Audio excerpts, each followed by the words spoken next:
언론 속의 광주로 한덕수 대행이 광주 기아 자동차 공장을 방문했습니다. 자, 현장으로 가보시죠.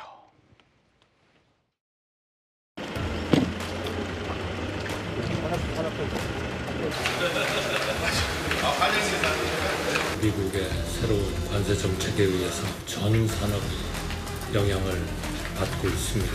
다행히 부품에 대해서는 일단 유예가 된 상태여서 그 기간 동안에 저희가 최대한 우리 산업을 유지하면서 대비를 해야 되는 좀 그런 상황이 되어 있습니다. 기아 오토랜드 광주에서 생산되는 차량의 약 35%가 미국으로 수출되고 있는 것으로 알고 있고, 이에 따라서 관세 부과에 따른 영향은 매우 클 것으로 생각이 됩니다.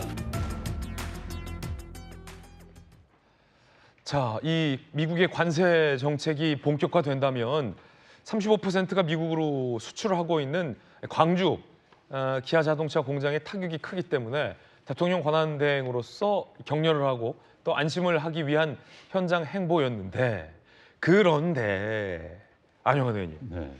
의미심장하다는 해석이 지금 정치권에서 양쪽 모두에서 나오고 있는데, 보세요. 호남 출신의 권한대행, 그리고 보수 진영에서 대망론이 제기되고 있는 호남 대권 잠재 주자 한덕수 대행이 심장인 광주 공장을 찾았다.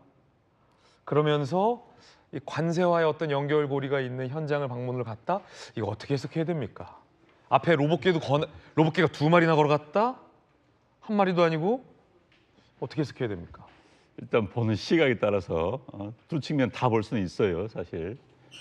기본적으로 이제 트럼프발 관세 전쟁의 가장 큰 피해 산업이 우리의 자동차 산업입니다. 네. 자동차 산업은 연관 산업 효과가 가장 큰 산업이에요. 부품 공장까지 포함해서. 그런데 이제 광주에서 기아차가 차지하는 역할은 엄청납니다.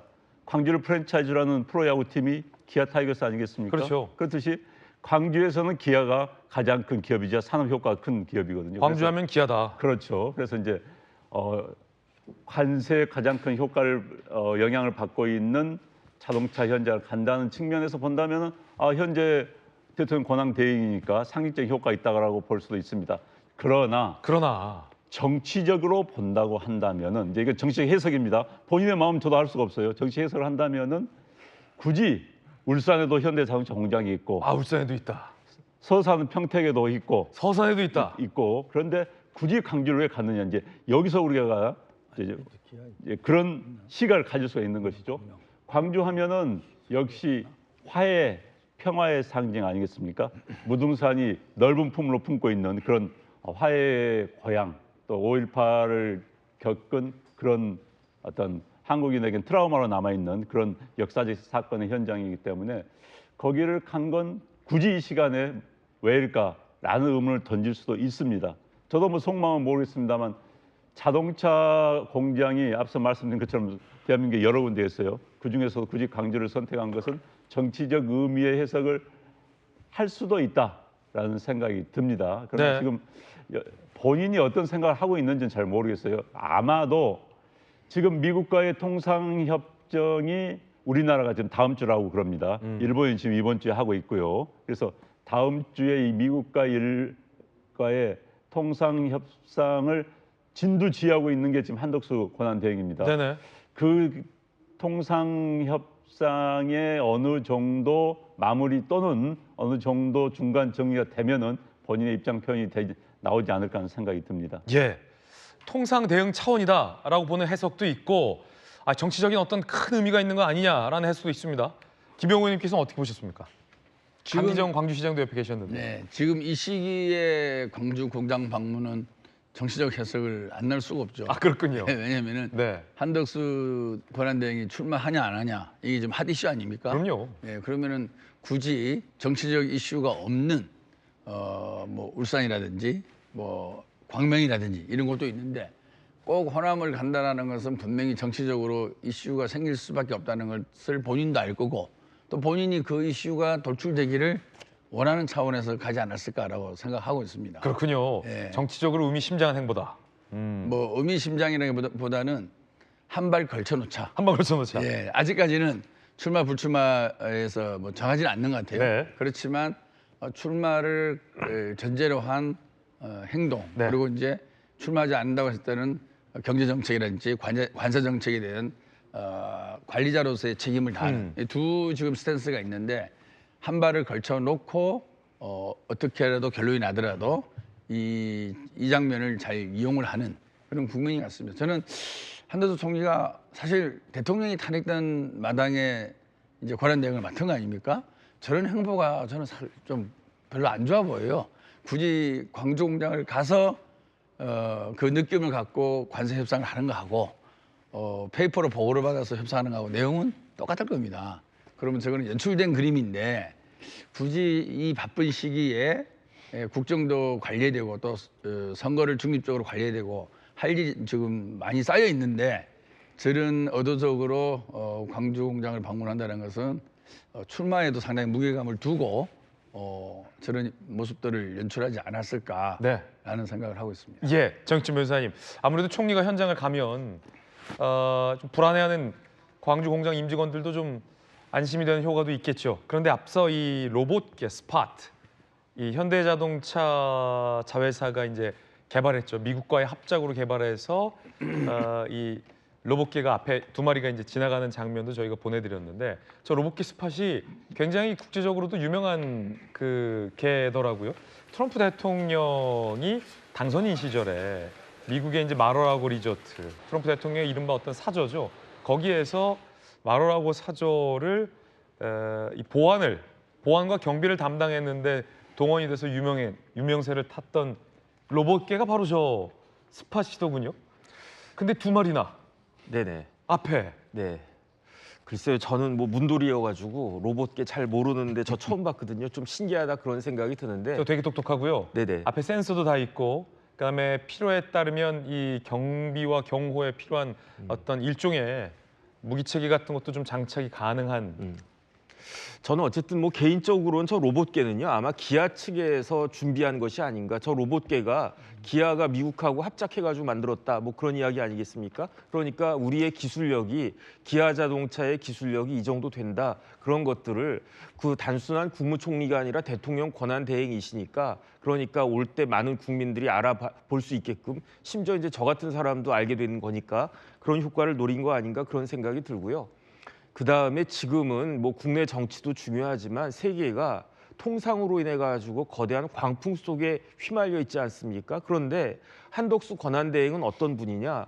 우리나라에 그 통상교섭본부가 있는데 이 통상교섭본부가 언제 만들어졌냐면요. 1998년에 만들어졌었어요. 그때 이제 그 DJ가 대통령 되셨을 때 통상교섭본부를 만들었는데 초대 통상교섭본부장이 누구냐? 한덕수 권한대행이었단 말이에요. 그러니까 그 누구보다도 지금 이러한 그 국제 간의 무역에 대한 최고 전문가이고 거기에 대해서 애정도 있고 그런데 지금 이러한 상황이 급박하다. 그렇기 때문에 내가 다른 문제보다도 제일 잘할 수 있는 분야가 이런 분야이고 그런데 이 분야가 지금 우리나라뿐만 아니라 세계뿐만 아니라 우리나라에 있어서도 굉장히 큰 의미가 있는 거니까 이런 걸 어떻게든 해결하는 모습들을 국민들한테 보여줘야 되겠다. 그런 의지의 발로가 아닌가 저는 그렇게 생각하고 싶습니다. 산불 피해 현장에 한 대행의 이 복귀 직후 현장 방문도 있었는데요. 그때 이 지역 주민들의 반응도 심상치 않았다라는 얘기가 요즘 이 정치권에서 회자되고 있다라는 합니다. 한번 들어보시죠.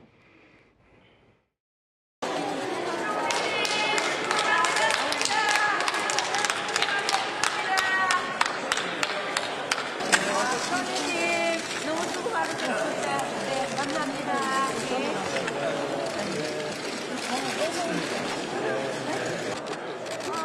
눈물 난다. 눈물 난다.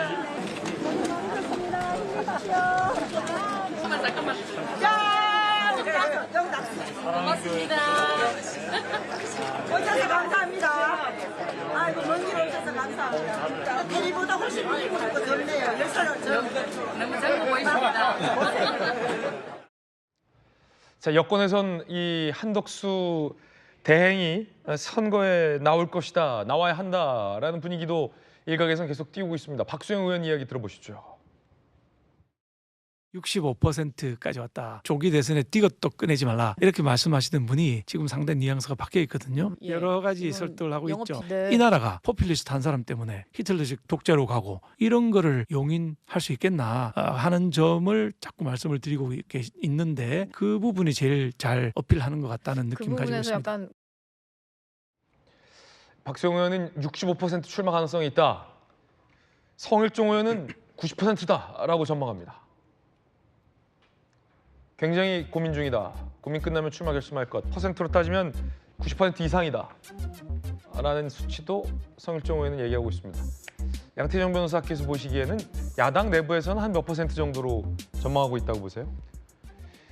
사실 그 출마 가능성이야 이제 뭐 그 예상치기 때문에 판단하시는 분들에 따라 다르긴 하지만 뭐 그 출마 가능성이 높다고 하더라도 사실 한덕수 권한대행께서는 출마하시면 안 되는 분입니다. 사실 지금 이런 12.3 비상계엄 이후로 이 탄핵까지 이르는 이 혼란스러운 나라를 윤석열 대통령 다음으로 책임이 있는 분이라고 생각을 하고요.